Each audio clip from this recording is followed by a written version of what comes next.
Assalamualaikum warahmatullahi wabarakatuh. Selamat Waalaikumsalam siang dan wabarakatuh. salam sejahtera bagi kita semua. Selamat datang di Katok, Kampus Tantok episode yang pertama bersama saya Hanifah Ramadhani dari PSP 19. Kira-kira tema yang akan kita bahas pada siang hari ini apa ya? Iya, bener banget. Tema yang akan kita bahas hari ini adalah bisa atau bincang santai bersama dengan nelayan nih. Sangat menarik nggak sih buat dibahas dan juga dikulik bersama? Untuk itu nih teman-teman telah hadir bersama kita semua narasumber luar biasa kita, yakni Bapak Nuri dari Tulung Agung. Tanpa mengulur waktu lagi nih, langsung aja kita sapa beliau. Selamat siang Bapak Nuri, apakah suara saya terdengar dengan jelas nih Pak?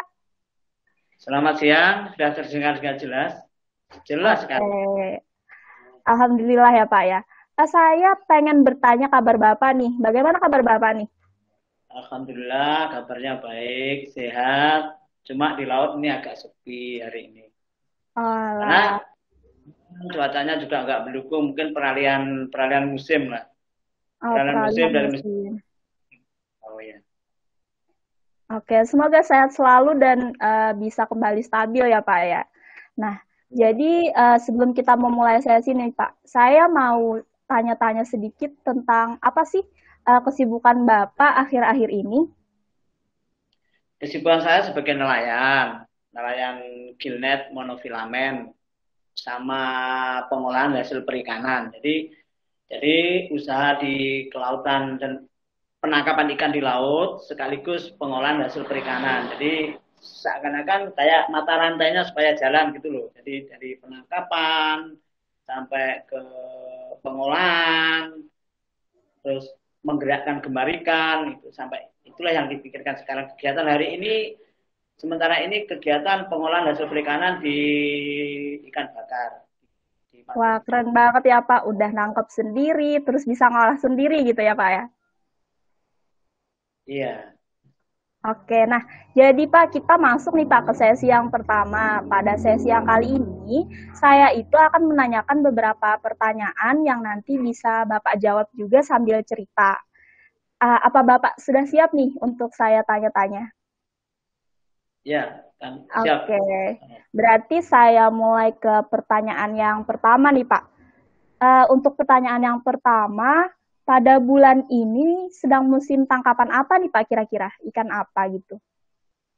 Kalau bulan ini sebenarnya kalau ikan jenis-jenis demersal, ikan jenis dasar, ini kan musimnya lagi ikan kayak gulama putih, terus sejenisnya itu ikan tapak lidah, sama ikan sebelah. Ini untuk penangkapan ikan dasar. Kalau ikan penangkapan ikan pelagis, ikan yang lapisan atas, ini musimnya lagi cakalang, baby tuna sama layur lah sebagian, tapi nggak segitu banyak karena cuaca juga belum bisa mendukung bulan-bulan ini. Wah, ikannya termasuk ikan ekonomis tinggi juga ya, Pak ya? Ya, kalau ikan gulama sebenarnya kan gulama dengan ukuran yang di bawah 1 kilo itu per size-nya 1 kilo ke bawah ini kan nggak bisa diekspor. Jadi cuma ini sebagai komoditi untuk di rumah-rumah makan itu sangat masuk sekali. Jadi hari ini untuk mencukupi rumah-rumah makan aja kurang. Jadi untuk apa untuk kepentingan lokal aja masih kurang. Kekurangan barang gitu loh. Oke, nah saya pengen bertanya lagi nih Pak berkaitan dengan pertanyaan yang pertama. Untuk alat tangkap yang Bapak gunakan untuk menangkap ikan demersal sendiri apa Pak? Gillnet, gillnet, Gilnet. gillnet dasar monofilamen. Oke, kalau misalkan untuk ikan pelagisnya bagaimana Pak? Kalau ikan pelagisnya pakai gillnet apung, monofilamen juga. Oh, jadi Bapak ini spesialis gilnet ya Pak ya, kalau bisa dikatakan Pak ya? Ya ngikuti musim sebenarnya kalau hari ini kan dulu pengembangannya gini, gillnet ini semakin hari khususnya gillnet dasar itu kemarin gillnet dasar kan semakin dengan perkembangannya teknologi ini kan semakin habis untuk di wilayah Tulungagung karena apa? Nariknya itu berat. Terus berkisar tahun 2020 saya mengembangkan gillnet ini ditarik dengan alat bantu land hauler gitu loh. Walaupun pertama saya turun di lapangan itu di demo sama teman-teman gitu kan, di demo karena tidak teman-teman nelayan kita ini belum paham dengan teknologi tepat guna yang kita kembangkan saat ini. Tapi cuma alhamdulillah sekarang dengan kegigihan saya untuk berjuang untuk mengubah pola pikir mereka, alhamdulillah sekarang semua teknologi ini. Jadi sekarang gina dasarnya mulai berkembang lagi. Gitu. Oke, berarti jadi nelayan itu harus inovatif ya Pak ya? Ya, inilah yang jadi persoalan. Kalau kita pengembangan di nelayan, khususnya di perkembangan teknologi tepat guna di nelayan, yang jadi persoalan, ini kan nelayan pinggiran, orang-orang pinggiran, Mbak ya. Jadi yang jadi persoalan untuk pengembangan teknologi ini perlu tantangan. Jadi nanti melalui pemuda-pemuda semua yang masih muda, yang menggerakkan di universitas dan lain sebagainya, ini saya harap untuk pengembangan teknologi itu melalui yang generasi muda. Kalau yang tua-tua jadi persoalan-persoalan baru. Bahasa dan holer itu kan bukan hal yang baru, ya kan? Sebenarnya banyak. Inilah kendala kita di negara kita. Kita mulai mikir aja. Ini banyak yang silang pendapat, protes, demo, dan lain sebagainya. Inilah tantangan kita untuk mengembangkan teknologi di tempat kita. Ini yang harus kita sadari, tapi kita nggak boleh marah, ya kan? Karena Iya apa? Pak. Ini masyarakat kita, ya kan? Kita harus sabar menghadapi mereka. Sekalian untuk pengolahan, begitu juga pengolahan. Kalau kita di hasil pengolahan di pinggiran pantai kadang-kadang tingkat kesuburan sosial juga muncul karena limbah dan lain sebagainya. Nah, itulah yang jadi persoalan. Maka dari itu, melalui kalian semua nanti generasi penerus bagaimana limbahnya juga bisa dimanfaatkan, hasil tangkapan teknologinya juga bisa tertata rapi ya. Jadi mulai ini yang perlu peningkatan sumber daya manusia, intinya seperti itu. Intinya harus ada regenerasi dan harus terus-terusan inovatif supaya semuanya tetap bisa berjalan dengan lebih baik untuk seterusnya ya Pak ya. Nah, saya Ya. lanjut nih Pak ke pertanyaan yang berikutnya. Kira-kira nih Pak, dalam 1 bulan itu Bapak biasanya melakukan berapa kali trip nih Pak? Ini tergantung cuaca karena kalau ikan penangkapan gilnet ini sebenarnya tantangan, Mbak ya. Sebenarnya tantangan kita untuk mengubah pola pikir di nelayan. Sebenarnya nelayan ini kan mulai berapa tahun yang lalu, sekitar tahun 90-an ke atas. Ini kita ini sebenarnya masyarakat kita ini kan terjajah secara ekonomi sama negara lain. Contohnya gini, kita punya zona ekonomi eksklusif 200 mil, ya kan? Ya, ZEE kita 200 mil. Yang jadi persoalan, nelayan kita ini belum mengelola laut lepas. Jadi yang nelayan kita itu mayoritas masih mengelola di bawah 12 mil. Ini yang jadi persoalan. Inilah penjajahan secara ekonomi oleh negara lain yang ke kita gitu loh. Contohnya gini, sekarang kan banyak produk-produk mesin Cina kayak dongpeng dan lain sebagainya. Itu yang sehingga karena dongpeng itu bisa di negeri kita, di orang-orang kita, masyarakat kita, dongpeng itu kualitasnya kan jelas tidak menjamin, ya kan? Terus spare murah, harganya murah, tapi daya jelajahnya itu nggak mampu. Sehingga apa? Sehingga apa? Laut kita yang 12 mil ke atas ini tidak terkelola. Ini yang jadi persoalan. Dan itu pernah saya sampaikan bahwasanya nelayan kita nanti akan ibaratnya Jawanya ya ke pantai sepur gitu loh Mbak ya. Persoalannya kalau nanti suatu ketika kalau ini hanya dikelola pinggiran pantai, ini yang jadi persoalan. Pantai kita ini kan pasti ada overfishing, ya kan? Karena dampak segala hal. Hutan kita sudah gundul semua. Coba Mbak E atau mahasiswa semua turun ke pantai selatan. Itu seluruh pantai selatan itu sudah nggak ada hutan kembali, ya kan? Yang jelas akan terjadi abrasi, erosi, penutupan terumbu karang melalui ya. Dari inilah yang harus kita kerjasama untuk menanggulangi ini. Pada saat penangkapan diarahkan ke 12 mil ke atas, sumber daya manusia kita ini belum mampu. Dari segala faktor, ya kan? Dari segala faktor meliputi teknologi permesinan, teknologi sumber daya manusia, teknologi etos kerja, ya kan?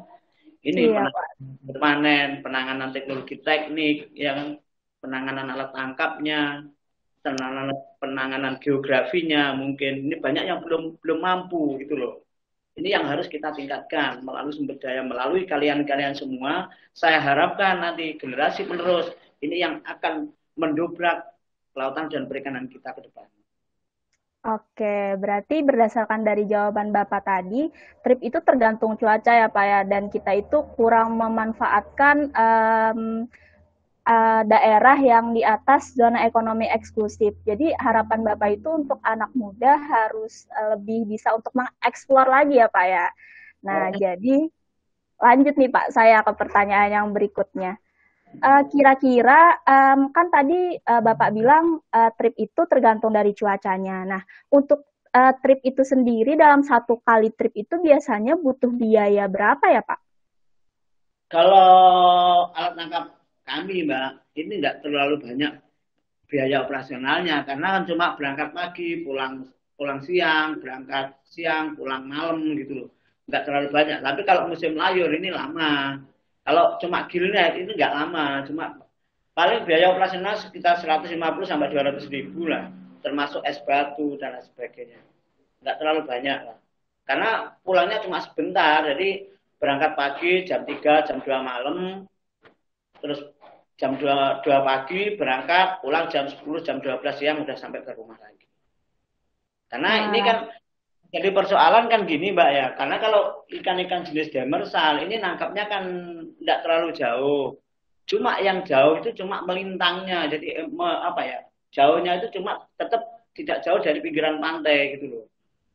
Kalau ikan jenis demersal, karena kalau ikan-ikan dasar kita harus menangkap ke laut lepas itu nggak mungkin ya kan. Kalau iya ikan-ikan Pak. pelagis ini kita harus ke laut lepas. Cuma tantangannya Mbak, karena ini kembali ke sumber daya manusia lagi. Saya pernah Mbak punya penangkapan rumpon untuk di Popoh ya kan, ke fishing ground kayak kita ke rumpon. Yang jadi persoalan setiap kali trip itu ABK saya ganti orang. Ini yang jadi masalah. Jadi yang jadi persoalan di sini. Makanya saya juga menyarankan kepada kalian semua generasi penerus, yang jelas generasi penerus ini harus suka makan sate gitu loh Pak. Yang saya masukkan, ya, yang saya masukkan semangat, tangkapan, tenanan, etos kerjanya tinggi. Itu ya saya harapkan. Mantap ya Pak harapannya buat anak muda nih. Uh, saya pengen bertanya nih Pak, berkaitan dengan kondisi kita sekarang yang tergolong apa ya susah karena pandemi COVID-19 nih Pak. Kalau misalkan berkaitan dengan sektor perikanan, terutama nelayan sendiri, apakah ada dampaknya gitu Pak? Sebenarnya kalau penangkapannya nggak begitu banyak, Mbak, hari ini tidak terdampak untuk di musim pandemi seperti ini. Cuma yang jadi persoalan kalau saya juga pelaku kirim ikan, sebenarnya saya kirim ikan, Mbak, ke Taiwan. Ya. Yang jadi persoalan pada saat penangkapan ikan ada, kalau ini keberuntungan ini tidak ada ikannya gitu loh. Kalau ada mau kirim ke sana karena kualitasnya harus segar, bukan beku, bukan frozen, sampai hari ini macet, nggak bisa kirim ke sana karena situasi pandemi. Dan Berarti terhalang PSBB ya Pak ya? nah, Terhalang iya PSBB. terhalang dengan itu karena pengirimannya harus pakai pesawat. Yang bisa kirim ke luar negeri cuma yang frozen, yang beku. Karena nunggu satu kontainer baru dikirim dan saya nggak punya land untuk itu gitu loh. Yang punya land saya cuma di ikan segar, ikan gulama hitam, ikan sewangi dan lain sebagainya. Ini yang bisa saya kirim ke Taiwan. Yang lainnya saya nggak bisa, belum bisa. Oke. Ada yang menarik nih Pak. Tadi kan Bapak bilang itu jual hasil tangkapannya bisa ke Taiwan itu. Gimana sih channelnya Pak? Kok bisa tuh sampai jual ikannya ke Taiwan Pak? Nah, jadi saya punya mitra teman-teman orang Taiwan, cuma ada di punya perusahaan di Surabaya. Indo Lautan Makmur barangkali kalian tahu Indo Lautan Makmur yang ada di Sidoarjo. Jadi melalui mereka ikan itu dikirim ke sana. Itu orangnya orang Taiwan semua. Jadi melalui PT Indo Lautan Makmur dari Wah, ternyata harus punya banyak relasi ya Pak ya? iya, harusnya punya banyak teman, banyak relasi. Ya ini syukur-syukur kalau lewat kalian semua nanti generasi penerus dari gambaran ini sebenarnya kita membuka lapangan pekerjaan. Karena apa? Kita sudah terjajah secara ekonomi dengan teknologi-teknologi yang terjajah, terus apalagi masyarakat kita yang banyak jadi TKI di luar negeri, ini kan akan menurunkan apa ya? Menurunkan nilai mata uang kita dengan adanya banyak tenaga kerja yang ke luar negeri. Harapan kita, harapan kami yang supaya TKI itu nggak ada, benar-benar mengelola sumber daya bumi kita gitu loh. Itu maksudnya. Wah, keren banget ya harapan Bapak ini sudah sangat global gitu, pengen Indonesia ini bisa menggarap hasilnya sendiri ya Pak ya, tidak menggarap hasil orang lain gitu Pak ya. Nah, Ya, jadi harapan saya, harapan kami, harapan saya ini kan kalau bisa negara kita ini kita kelola. Syukur-syukur nanti kita mendatangkan tenaga kerja asing yang masuk ke kita sehingga akan mendongkrak nilai mata uang kita. Kalau kita selalu jadi TKI terus atau TKI yang ada di kapal, yang ada di Taiwan, di Jepang, di Korea, tapi kan tetap TKI itu walaupun dia ABK kapal. Percuma saja Mbak sekolahnya tinggi di kayak kalian semua, mama sekolah sebagai mahasiswa, nanti sudah lulus baru kerja ke luar negeri, dimanfaatkan orang Korea, dimanfaatkan kepadan kita dimanfaatkan oleh orang Taiwan. Ini yang saya sesalkan gitu. Kalau bisa dari ilmu yang kita kembangkan, yang kita dapat, kita kembangkan di negara kita, itu loh maksud saya. Ya, jangan kita dijual ke luar negeri gitu loh.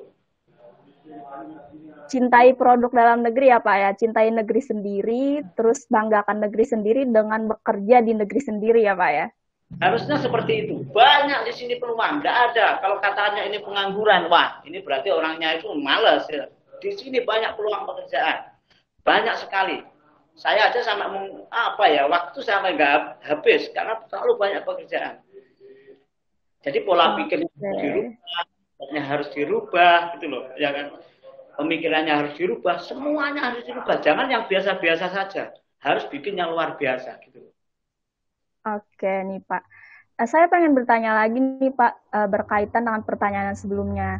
Nah, kalau misalkan untuk aktivitas sendiri, ada nggak sih Pak perbedaan antara aktivitas yang dilakukan sebelum dan setelah pandemi ini?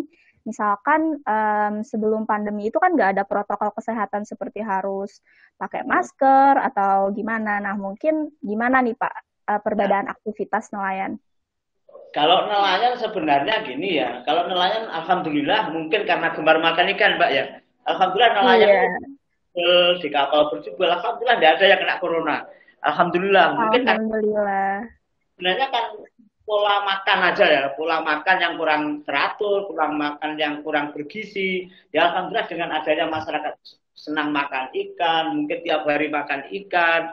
Alhamdulillah nelayan ini setelah saya dengar ya dari Sabang sampai Merauke tidak ada yang kena corona. Padahal tiap hari di kapal itu berjubel, bukan hanya berkerumun, bahkan jadi satu gitu loh di kapal. Tidak ada yang kena corona. Ini sepengetahuan kami tidak ada yang kena corona. Ini Oke. sebenarnya ini tidak ada dampak corona. Alhamdulillah tidak ada dampak. Yang jadi dampak karena kalau penangkapan ikan kita terlalu over product, yang jadi masalah pasar kita yang jadi masalah gitu loh. Pasarnya ini kan susah. Ya, karena pasar ini susah, harapan kami kepada kalian semua yang generasi penerus, bagaimana membuat teknologi tepat guna untuk hasil olahan, hasil dan lain sebagainya, sehingga supaya di pasaran ini marketingnya juga ditingkatkan, hasil olahannya ditingkatkan, mungkin limbahnya juga bisa laku gitu loh. Ini saya serahkan ke kalian semua gitu loh. Jadi pengelolaannya terpadu ya Pak, semuanya termanfaatkan secara optimal gitu ya Pak ya pengennya. Ini harapannya seperti ini. Kayaknya nanti sisi ikannya juga bisa dipakai, limbahnya dipakai, durinya dipakai, itu loh, kulitnya dan lain sebagainya. Ini walaupun toh sudah ada perkembangan-perkembangan, cuma yang jadi persoalan ini kan sampai hari ini kan juga belum untuk di masyarakat pinggiran kan belum terdidik ke sana. Harapan kita supaya teknologi-teknologi seperti itu. Barangkali dari Unibra saya dengar dari Unibra itu banyak teknologi tepat guna yang untuk dikembangkan di kelautan dan perikanan, khususnya di sektor penangkapan maupun di pengolahan hasil perikanan. Semoga nanti teman-teman yang mendengar podcast ini nih Pak, bisa tergugah hatinya dan tertarik buat menciptakan teknologi-teknologi yang menarik buat perikanan tangkap ya Pak ya. Ya. Oke, jadi saya lanjut ke pertanyaan lagi nih Pak. Kalau untuk pendapatan sendiri, apakah ada perbedaan pendapatan antara sebelum dan sesudah COVID ini Pak?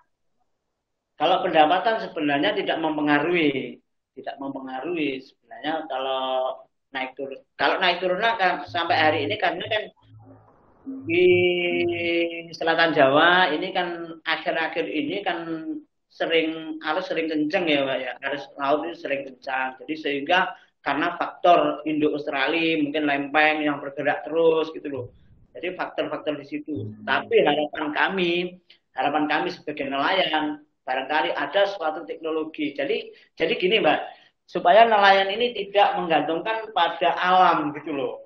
Kalau dulu lagunya itu lautan kita kolam susu, tanah kita tanah surga lautan kolam susu, ya sekarang jangan seperti itu. Bagaimana mendidik teman-teman nelayan itu ke depan itu jangan tergantung pada alam, tapi kita harus menentang alam gitu loh. Kalau dulu ikan datang sendiri, kita harus menangkapnya gitu loh. Bagaimana teknologinya, mungkin teknologi kapalnya, teknologi permesinannya, terus tenaga kerja yang tidak terlalu banyak. Karena ini jadi persoalan sekarang ini karena apa ya, banyak orang-orang kita jadi TKI sehingga mencari tenaga kerja. Padahal ini lapangan pekerjaan kita ini banyak sekali.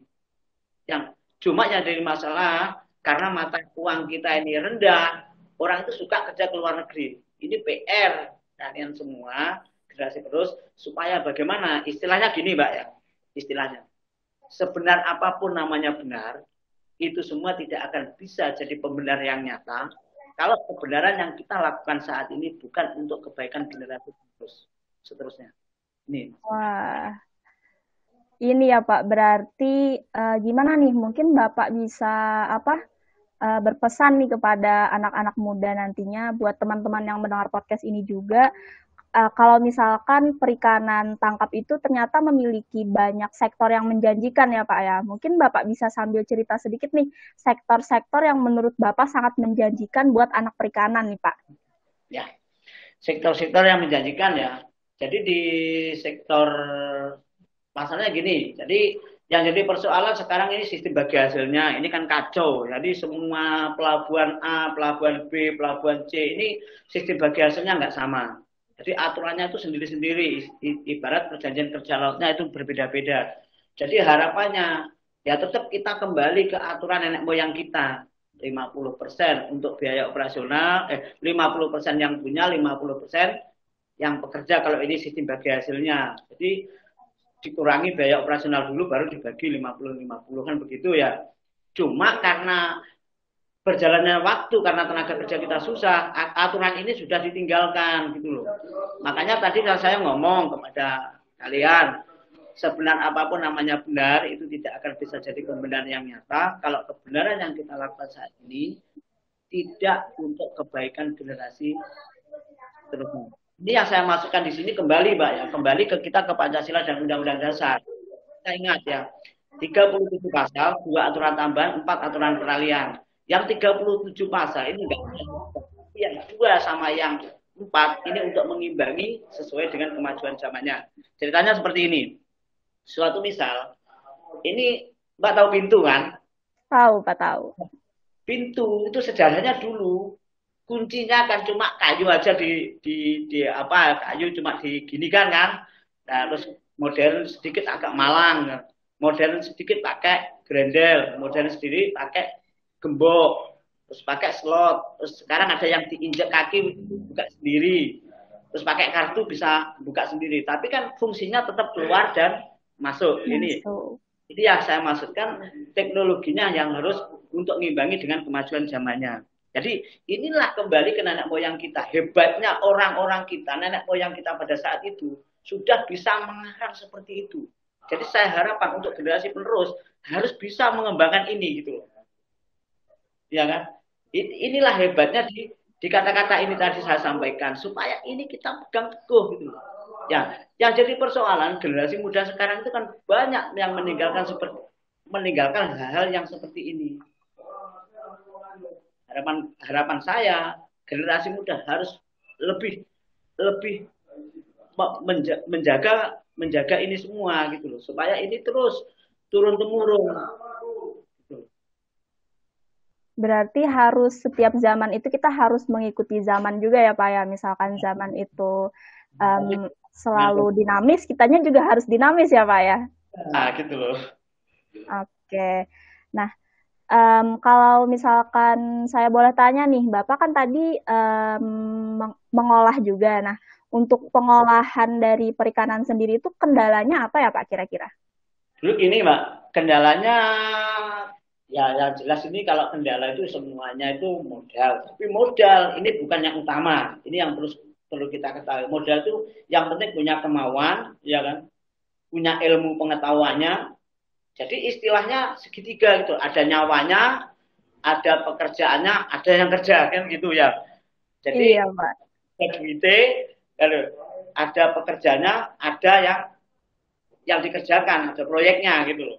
Jadi seakan-akan tiga ini kita tidak boleh lepas dari itu. Ibarat perusahaan ada direktur, ada tata usaha, ada orangnya umum gitu loh. Sama. Jadi tiga-tiga ini harus gandeng gitu. Jadi kalau hari ini pengolahan hasil perikanan, karena ini saya pun juga apa ya, masih tahapan sosialisasi, tahapan masih pengembangan. Jadi susah juga, tidak semudah kita membalik tangan. Karena juga harus menjelaskan kepada keluarga supaya ini kemajuannya seperti ini, menjelaskan kepada masyarakat supaya tidak jadi kecemburuan sosial. Ini tantangan sebenarnya, Mbak. Kalau saya maju, Mbak, mungkin saya maju sendiri, mungkin saya maju di kala saya sebelum berhasil itu tidak ada masalah. Tapi setelah saya berjalan ada hasilnya, pasti timbul kecemburuan sosial. Ini yang jadi persoalan di lapangan, ya kan? Ini yang harus kalian tahu. Inilah yang jadi tantangan kita. Jadi masyarakat pinggiran ini susah. Jadi masyarakat pinggiran ini kan ya seperti itulah. Mungkin kalau sama studi banding, studi tiru di tempat lain atau bakti sosial di tempat-tempat pinggiran, pasti kalian nanti akan menemukan hal-hal yang seperti ini. Gitu loh. Hal-hal yang seperti ini, seperti nanti kita pengolahan hasil perikanan. Mungkin hari ini kita belum ada hasil, pengolahan hasil tangkapan. Mungkin tidak ada masalah. Coba kalau hasil kalian ini nanti sudah jalan, timbul kecemburuan sosial, maka dari itu kita kembali lagi ke apa ya istilahnya, pengolahan ini kembali ini Mbak, kembali ngatur ke depan ini supaya tidak timbul silang pendapat kepada mereka semua. Contohnya gini, saya pernah bikin terasi. Sampai sehari ini, mesin terasi ada di rumah. Terasi, kerupuk ikan, dan ikan laut ada. Waktu saya pengolahan hasil terasi, kan pasti Pak, terasi pada saat kita open itu kan berbau. Iya kan? Berbau. Iya, benar, Pak. Itu susahnya menjelaskan kepada masyarakat pada saat bau. Teman-teman itu ada yang protes gitu loh. Melalui perangkat desanya, melalui apa. Ini yang jadi persoalan. Sehingga saya pun untuk berkembang ini susah gitu loh. Susah karena apa? Karena saya pun juga ada di kawasan pinggir pantai sebenarnya, ini di kawasan nelayan. Kalau nelayan tidak ada bau amis, berarti tidak ada kehidupan. Tapi kan orang-orang ini menjelaskan seperti ini kan tidak semudah gitu loh. Ya mungkin melalui yang nanti inilah sebagai apa ya, tombaknya bangsa yang ke depan. Ini harus bisa gambaran-gambaran seperti ini harus bisa mengubah pola pikir yang seperti ini. Gitu. Pernah saya membuang air cumi di got, terus airnya mengalir ke sungai, tapi itu ada yang protes lewat Facebook, lewat apa, itu pernah sering kali juga. Tapi saya pun juga nggak respon gitu loh, nggak apa-apa. Tapi ini memang tantangan untuk mengubah pola pikir mereka gitu loh. Jadi persoalan ini. Seharusnya lebih open minded ya Pak, dan lebih memikirkan ke depannya ya Pak. Maksudnya kalau misalkan kita mengarahkannya ke sungai, berarti limbahnya itu tidak stuck di sana, terus bisa memanfaatkan ya. Maksudnya tuh bisa terus jalan ya Pak ya sebenarnya pengen harapannya, tapi salah paham dari orang-orangnya. Mungkin bisa lebih open minded ya Pak ya. Ya inilah tantangan kita yang masyarakat pinggiran. Jadi coba kalau kalian jalan ke Pantai Popo, ke Pantai Sidem itu sebenarnya miris gitu loh. Karena ini kok tempat pantai, punya pelabuhan, punya nelayan, tapi tidak ada yang midang ikan, tidak ada yang ngasap ikan, tidak ada yang mengeringkan ikan. Ini sebenarnya kan sayang sekali gitu loh. Harusnya orang-orang namanya kampung nelayan itu harus ada kegiatan itu semua. Harusnya sehingga itu sebagai ikon kita untuk jadi sehingga apa ya kalau ini dijadikan kunjungan wisata sebagai kunjungan wisata edukasi gitu loh Mbak Anifa, edukasi kelautan dan perikanan sehingga orang datang ke sini itu benar-benar oh datang ke Pantai Popo ke Tulungagung ikonnya apa kelautan dan perikanan apa saja mama kayak kalian datang ke Popo Pak saya ini di homestay ingin kegiatannya apa mau bakar ikan satu paketnya berapa sudah bakarnya belajar aja bayar ya kan ini yang saya harapkan seperti ini jadi ada sinkronisasi antara kelautan dan perikanan, terus dinas pariwisata, ya kan, dengan semua yang terkait, mungkin perhutani yang sekarang ini hutan yang tidak terkelola dengan bagus, semua gundul semua yang akan juga akan menjadikan tertutupnya terumbu karang kita, ya kan, karena Mbak Anifa harus tahu terumbu karang ini cuma hidup 75 meter dari permukaan laut, ya kan, Iya, sebatas Pak. bisa menembus dasar laut. Di luar itu tidak ada terumbu karang. Kalau sudah semua itu tertutup dengan sedimentasi yang dari gunung, otomatis ikan-ikan kita, spesies ikan kita kan banyak yang bermigrasi. Sekarang sudah banyak berapa spesies yang hilang dari karena gara-gara ini gitu. Betul Ya, sekali, Pak. ini sebagai nelayan mudah-mudahan melalui kalian semua ke depan terus hutan ini juga harus kita kelola. Walaupun toh Departemen Kelautan Perikanan yang sekarang KKP ini adalah munculnya sejak era Presiden Gus Dur tahun 2000. Jadi departemen paling terakhir, kementerian paling terakhir, jadi peraturannya masih terganjal dengan kementerian-kementerian yang lain. Ini yang harus jenengan harus bisa kuat, bisa bisa mengubah ini gitu loh sebagai generasi penerus supaya ini pun juga kembali lestari lagi laut kita. Oke, sangat menarik nih pembahasan kita pada siang hari ini. Nah, kita masuk ke sesi yang selanjutnya nih Pak. Sesi ini kurang lebih sama seperti sesi yang pertama, namun untuk pertanyaannya sendiri dari teman-teman perikanan, dari teman-teman PSP nih khususnya Pak yang sudah dikumpulkan melalui Instagram nih. Apakah Bapak sudah siap nih menjawab pertanyaan dari teman-teman PSP? Ya, insya Allah. Oke, saya pilih pertanyaan yang paling menarik dulu ya Pak ya. Ini Ya, ada pertanyaan dari Edita Firstia. Pertanyaannya, peran mahasiswa ketika penelitian atau magang itu sebenarnya membantu nelayan apa tidak Pak? Mungkin bisa Bapak cerita nih menurut pengalaman Bapak. tadi ada sepeda motor lewat diulangi. Oke, saya izin mengulang. Ada pertanyaan dari Edita Pristia. Untuk peran mahasiswa ketika penelitian atau magang itu apakah membantu nelayan atau tidak, Pak? Mungkin bisa Bapak ceritakan. Ya, kalau waktu magang ya, saya rasa membantu, membantu sekali. Karena apa? Supaya generasi penerusnya ini kan ada kesempatan ya, istilahnya kesempatan. Saya pun juga pernah magang, Mbak, pernah magang di benua Bali dulu tahun 98, ya kan, pernah magang. Saya rasa banyak kemajuan yang membantu nelayan karena waktu magang ini saya pun kan juga bekerja di sana, magang di benua Bali di Longland waktu itu, Mbak ya. Jadi kalau magang ini memang sangat membantu mahasiswa kalau magang mungkin magang di perikanan tangkapnya, magang di pengolahnya, ini sangat membantu sekali. Membantunya apa? Mungkin dari nelayan sendiri nanti ilmunya yang kurang bisa ditambah dari mereka. Ini karena ya enggak karena gini loh ya. Nelayan ini kan teknologi ini kan cuma turun temurun ya kalau kakeknya seperti ini, paman bikin jaring seperti ini, anaknya seperti ini, cucunya seperti ini. Jadi untuk perubahan di teknologi yang modern ini perlu harusnya melalui kalian-kalian semua itu loh. Oh, ini baiknya jaring gila itu seperti ini, jaring porsen itu seperti ini. Mungkin yang paling gampang tidak perlu tenaga kerja banyak supaya teknologinya cepat. Naiknya jaring gampang, terus mungkin bongkar ikannya di pelabuhan kalau biasanya memakan waktu 4-5 jam, mungkin ini bisa 1 jam, satu kapal. Bagaimana teknologinya? Ini yang melalui kalian-kalian semua yang harus membuat teknologi tepat guna. Mungkin nelayan nanti akan mendukung program-program itu. Karena nelayan hanya turun-temurun itu cuma terok-terok gitu loh ya Mbak ya.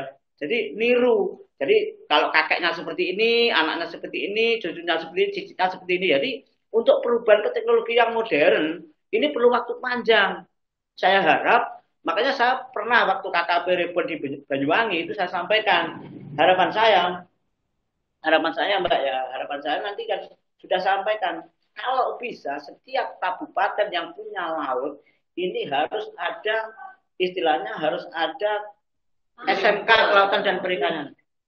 Harus ada kelautan dan perikanan, gitu loh Mbak ya. Jadi supaya apa? Supaya perubahan pola pikir ini cepat sekali gitu loh. Karena perubahan itu kan sangat cepat gitu loh. Kalau kita terlambat sedikit, kita sudah lewat jauh gitu loh namanya. Jadi melalui kalian-kalian semua, inilah yang harus kita rubah. Setiap saya usulkan berkali-kali ke kabupaten, ke Banyuwangi, waktu saya ke Banyuwangi, saya sampaikan kalau bisa ada SMK Kelautan dan Perikanan dengan apa tenaga didik yang handal. Banyak ini SMK yang berdiri cuma tenaga didiknya kurang. Berbagai kepentingan ini saya bukan menjelekan ya Pak ya, bukan menjelekan. Iya Pak. Tidak menjelekan mungkin instansi yang terkait, tidak sama sekali. Ini banyak kalau dari pengalaman saya Pak ya. Jadi tenaga didik seperti menanyakan kepada SMK itu waktu kelas 3 kalau nggak salah, kelas 3 awal, dari kelas 2 naik ke kelas berapa? 9 ya Pak ya. 9. Itu saya tanya, dia ngambil nautika. Saya tanya, geografi aja belum paham. Ini anehnya. Berarti kan saya juga berpikir, kok pelajarannya apa ya gitu loh. Jadi harus didukung dengan tenaga profesional yang memang benar-benar memahami itu ya Pak ya. Ya harapan saya seperti itu Mbak Anifah. Jadi harus tenaga didiknya itu harus yang profesional, yang memang betul-betul punya tanggung jawab untuk mengembangkan gitu loh. Saya pun sering kali ini di rumah itu sering orang datang, nakoda datang untuk diajari pakai menjangka peta, membaca peta, GPS, bersinder itu sering kali hampir tiap hari ada yang, tapi ya itu satu orang lama Mbak. Sebenarnya kan perlu, kalau saya menulis di atas air ini kan orang-orang tua semua, bagikan saya nulis di air gitu loh. Harapan saya kalau generasi muda pasti saya nulis di atas batu gitu loh maksudnya. Iya benar sekali Pak. Jadi peran mahasiswa magang itu sebenarnya membantu, apalagi kalau misalkan dia membawa teknologi-teknologi yang berguna bagi nelayan, karena nelayan sendiri itu sebenarnya meniru ya Pak ya. Ya, ya seperti itu. Kali juga mungkin kalau mungkin dari materi dari universitas kalian, Mama ada materi seperti ini, mungkin teknologi pembuatan alat tangkap barangkali. Barangkali bisa juga teman-teman nelayan punya teknologi alat tangkap yang lebih di luar dugaan, di luar materi sekolah gitu loh, di luar materi pembelajaran. Bahkan, alat ini perlu kok canggih sekali ya. Saya pernah ini contoh sekali ya. Ini barusan saya mengembangkan teknologi baru untuk di wilayah kita. Cuma ini belum banyak teman-teman yang mencontoh. Pertama narik line hauler itu kalau sistem nariknya sudah banyak yang menirukan. Tapi kalau sistem pembuatan jaring ini belum banyak yang meniru. Jadi kalau saya waktu setting, waktu hauling itu nggak terlalu repot. Ini yang saya pikirkan. Bahkan sampai hari ini, Mbak, saya pun tetap berinovasi tentang alat tangkap, tentang alat bantu sampai hari ini. Bahkan saya juga mikir, bikin rawe longland ini yang cara kerjanya itu gampang, tidak membahayakan pekerjanya, dan bagaimana sampai hari ini saya belum mau bikin video gitu loh. Tapi belum saya buat karena keterbatasan modal saya. Saya pun ini kan sampai hari ini modal saya habis. Nanti kalau modal saya pasti saya eksperimen lagi. Jadi pengembangan ini saya nggak punya modal Mbak. Cuma saya ada uang sedikit, saya berani berangkat ke depan. Dan saya tidak kemarin ditawari bantuan dari pemerintah, tapi saya tolak. Karena apa? Ini informasi yang penting. Pemerintah ini kan sistemnya bantu itu kan atas nama kelompok kan. Iya benar Pak. Yang jadi persoalan kelompok ini kalau Mbak Nifah tahu itu di seluruh Indonesia itu hampir 90% kan nggak jalan, khususnya di sektor perikanan tangkap, ya kan? Benar sekali Pak, benar sekali. Nah, masalahnya kelompok ini jangankan kok mengeluarkan modal Mbak, diajak kerja bareng aja nggak mau, ya kan? Tapi kalau ada hasilnya dia tanya, wah saya ikut tanda tangan dan lain sebagainya. Ini yang jadi persoalan. Jadi saya ditawari kemarin sama orang pemerintah, tapi saya nggak mau. Sehingga saya pinjem uang di bank, ya kan? Di bank melalui KUR untuk pengembangan usaha saya. Jadi saya tidak punya modal, Pak, sebenarnya. Saya berangkat ini kosong nol dari benar. Modal berani ya Pak ya? Ya, alhamdulillah angsuran sekarang sudah mencapai ke 19 ke 15 sudah hampir lunas. Alhamdulillah. Alhamdulillah. Tapi Selalu ada jalan ya Pak ya? ya, ini sekedar contoh pada kalian semua. Harapan kita kan, saya pun nanti kalau ini kan tantangan. Kemarin saya ditantang sama BP3 Banyuwangi harus membuat video bagaimana caranya membuat rawe dengan area fishing ground yang terbatas, dengan mata pancing yang dengan waktu setting yang begitu cepat, waktu holdingnya juga gampang. Ini tantangan saya, tapi saya belum buat karena uang saya habis hari ini. Jadi ini benar. Tapi saya memang orangnya suka eksperimen. Saya selalu menemukan teknologi-teknologi walaupun toh ini penemuan ini saya pikir sendiri. Saya pikir sendiri. Ya, harapan saya barangkali dari generasi muda-muda ini mungkin dari melalui pendidikan ada teknologi yang lebih gampang lagi.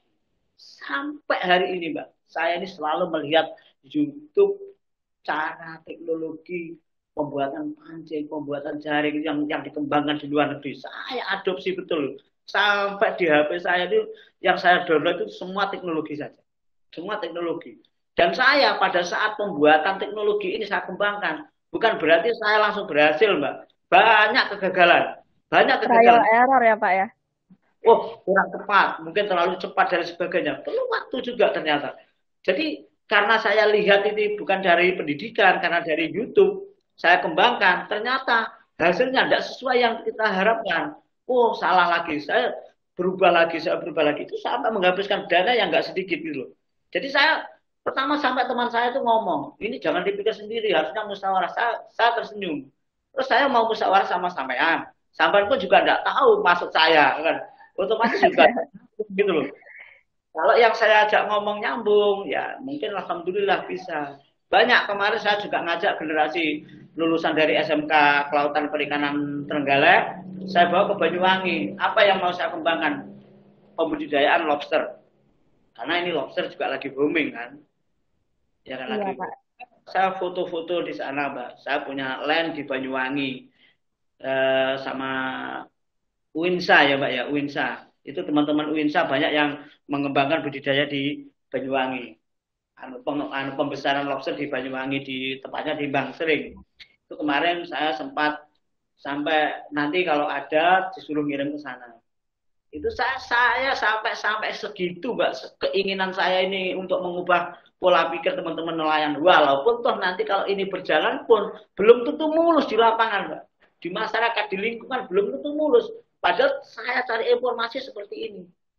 Toh andai kata ini jalan, ini tantangan. Saya kembali ke kalian semua, generasi-generasi penerus ini. Tantangan inilah masyarakat kita, karakter masyarakat kita. Tapi yang jelas kita tidak boleh marah kepada mereka karena ya itulah masyarakat kita. Wah, keren sekali ya Pak ya. Nah, boleh saya lanjut ke pertanyaan yang berikutnya nih Pak? Boleh. Oke, nah di sini ada pertanyaan dari @scrss nih Pak. Pertanyaannya, selama trip apakah mengalami keadaan tidak terduga di tengah laut atau karena cuaca atau karena apa yang bisa mengancam keselamatan jiwa nih? Mungkin apakah pernah ada? Bisa Bapak cerita gitu. Oh, nah, kalau ini pasti pernah. Waktu saya berumpun, waktu saya di Gilnet dasar pun pernah mengalami seperti itu. Yang jelas, Pak, yang jelas, inilah pemahaman-pemahaman yang harus kita siapkan. Jadi, kalau suatu ketika ada sesuatu yang tidak kita duga, suatu misalnya ini cuaca, mendadak, angin. Tapi paling tidak, faktor keselamatan kita itu harus kita utamakan. Ya kan? Jadi gini, ini nelayan kita, ini kan banyak pembangunan kapalnya itu tidak menjamin keselamatan dalam berlayar. Suatu misal seperti ini, geladaknya terbuka. Kalau Mbak tahu, lihat di pelabuhan banyak kapal yang geladaknya terbuka, ya kan? Sehingga pada saat gelombang naik, ya kan? gelombang naik, air masuk ke dalam ruangan kapal. Ini yang nggak kita harapkan. Barangkali inilah teknologi yang harus kita tingkatkan. Supaya apa? Nelayan dalam waktu menjalankan aktivitas itu tidak direpotkan dengan kegiatan kapal. Dalam arti, umpama terjadi hujan badai. Harusnya nelayan ini mampu menyelamatkan diri di dalam ruangan anjungan kapal. Sehingga tidak keluyuran di luar kapal. Karena menyangkut masalah keselamatan. Ini yang harus kita kembangkan, dan ini setiap hari Mbak, setiap hari ini saya sampaikan kepada teman-teman nelayan supaya pembangunan kapalnya ini apa ya, istilah pembangunan kapal ini memang betul-betul aman untuk kita melaut. Terus pengamanan ini sudah saya contohkan, ini termasuk perahu saya sendiri, ini sudah geladaknya tertutup, terus tata ruang jaringnya sudah ada, ya kan, terus baju keselamatan ada, sehingga apa, teman-teman tidak berani melaut karena faktor cuaca, saya tetap melaut. Dari inilah yang di depan tadi saya sampaikan kepada Mbak Hanifah. Dalam arti kalau nanti tidak apa ya istilahnya melaut, ini jangan lautan kita kolam susu. Kita harus ya gitu loh. Kita harus Iya, jangan ikan datang sendiri seperti dulu gitu loh. Iya kan? Jadi inilah teknologi-teknologi yang harus kita kembangkan. Sistem bangunan kapalnya, engine-nya bagaimana, keselamatan orangnya bagaimana. Ini yang harus kita pelajarkan kepada teman-teman nelayan. Walaupun sampai hari ini teman-teman nelayan itu banyak yang mengabaikan seperti itu. Kalau Mbak Hanifah tahu, coba di Pantai Puger. Sampai itu waktu masuk, ya kan? Waktu masuk di pelawangan Puger itu sampai kapal yang tenggelam. Ya. Jadi kita berpikir juga Mbak Hanifah, supaya bangunan kapal ini andai kata patah sekalipun jangan sampai bisa tenggelam gitu loh. Ini teknologi sebenarnya harus kita kembangkan gitu loh. Jadi wah, keren ya Pak ya pemikirannya. Sangat keren. ya inilah ceritanya ke depan harus kita tingkatkan seperti ini. Syukur-syukur nanti terus penanganan hasil panen, Mbak. Ya, ini yang jadi persoalan ya kan. Jadi nelayan kita itu perlu sumber daya manusia ini untuk mengelola laut lepas. Karena laut lepas perjalanannya jauh ya kan. Jalannya pulang berangkat aja sudah makan waktu. Kalau penanganan hasil panen ini kita betul-betul kita tidak paham, ikan bisa masuk masa regor. Ini yang jadi persoalannya. Bagaimana cara menangani ikan yang baik? Jangan menangkap ikan yang berlebihan tanpa memperhatikan kualitas mutu. Sehingga apa? Sehingga ikan kita ini betul-betul berkualitas gitu loh. Harganya itu tidak pernah turun. Ini yang saya sosialisasikan kepada teman-teman. Sampai saya ini kalau Mbak Hanifah tahu, saya berangkat itu beli es, saya bawa box, saya perlihatkan kepada teman-teman supaya mereka itu sadar bahwa ikan yang bagus pasti akan membawa harga yang bagus. Ini susahnya juga setengah mati untuk mengubah pola pikir seperti ini. Barangkali nanti dari mahasiswa-mahasiswa punya pemikiran bagaimana teknologi ini yang gampang, karena tantangan juga kadang-kadang ikannya dapat, esnya di pelabuhan tidak ada. Ya, untuk menjawab seperti ini kan tidak semudah kita membalik tangan ya kan. Nggak, karena ikan ini kan tergantung pada musim datang, musim enggak. Harapan saya Mbak Hanifah, ke depan kita jangan tergantung pada musim. Kita jangan tergantung pada alam ya kan. Ini kita harus bisa dengan semua teknologi yang ada. Kita jangan ada paceklik kalau bisa gitu loh. Melalui sumber daya yang mumpuni. Jadi penanganan geografinya bisa. Ini banyak sekali nelayan kita yang nggak bisa GPS, yang nggak bisa membaca peta, ya kan? Yang nggak bisa membaca kompas. Mesinnya aja masih mengabaikan. Kadang-kadang berangkat melaut cuma bawa kunci Inggris, tang sama obeng. Jadi keselamatan tidak terpikirkan. Ya. Ini yang harus kita sosialisasikan kepada mereka. Bahwa keselamatan itu lebih yang utama. Gitu. Jadi karena beda Pak ya, kalau nelayan sama kapal pesiar atau kapal penumpang itu nggak sama, atau kapal yang kayak tongkang itu nggak sama, kayak takbut itu nggak sama. Kalau kapal-kapal pesiar, mungkin kapal-kapal penumpang, yang penting bawa penumpangnya, bawa kapalnya sampai tujuan aman selesai. Tapi kalau nelayan nggak seperti itu juga ya kan. Kapalnya harus aman, alat tangkapnya aman, krunya aman, hasil tangkapannya dapat hasil tangkapan, dan hasil tangkapannya juga harus aman. Itu kalau nelayan. Kalau kapalnya saja aman, alat tangkapnya aman, orangnya aman, tapi tangkapannya nggak dapat, wah jadi pecat besok sama juragan ya kan. Betul ya Pak ya. Wah, banyak sekali nih ilmu-ilmu dan pengalaman baru yang kita dapatkan dari jawaban Bapak Nuri nih. Nah, dari sini saya akan sedikit menyimpulkan nih Pak. Jadi kesimpulannya, COVID-19 sendiri itu merupakan pandemi yang tidak pasti kapan berakhir. Tentunya hal tersebut itu sedikit banyak berdampak pada aktivitas nelayan, salah satunya itu dalam pengiriman karena masih terbatas PSBB. Ya. Tetapi pandemi tidak bisa uh, tetapi pandemi sendiri juga bisa mengubah pola pikir masyarakat untuk lebih bisa mencintai hasil sendiri, sehingga kita juga bisa untuk meningkatkan teknologinya. Nah, untuk itu, para nelayan berharap nih kepada generasi penerus untuk lebih mengeksplor laut, meningkatkan teknologi, menjaga lingkungan laut, dan juga menerapkan ilmu yang didapatkan guna perikanan yang lebih maju. Tidak terasa nih Pak, sudah sampai kita di penghujung acara. Saya mengucapkan terima kasih kepada Bapak nih yang telah bersedia hadir dan meluangkan waktu serta memberikan informasi yang sangat luar biasa kepada kita semua hari ini nih. Semoga informasi yang didapat ini bisa bermanfaat untuk teman-teman yang mendengar podcast ini nantinya. Pada Ya. episode kali ini, saya jadi teringat nih dengan kata-kata berikut. Para nelayan itu tahu bahwa laut itu berbahaya dan badai itu mengerikan. Tetapi mereka tidak pernah menemukan alasan yang cukup bahaya untuk tetap berada di daratan. Saya tutup acara Katok pada hari ini dengan sebuah pantun nih. Pergi memancing ke Sendang Biru, dilengkapi dengan pancing baru. Jika ada kata saya yang khilaf dan terburu, mohon untuk dimaafkan selalu. Saya Ya. Hanifah Ramadhani dari PSP 19, pamit undur diri, dan sampai jumpa di Katalk episode selanjutnya. Wassalamualaikum warahmatullahi wabarakatuh.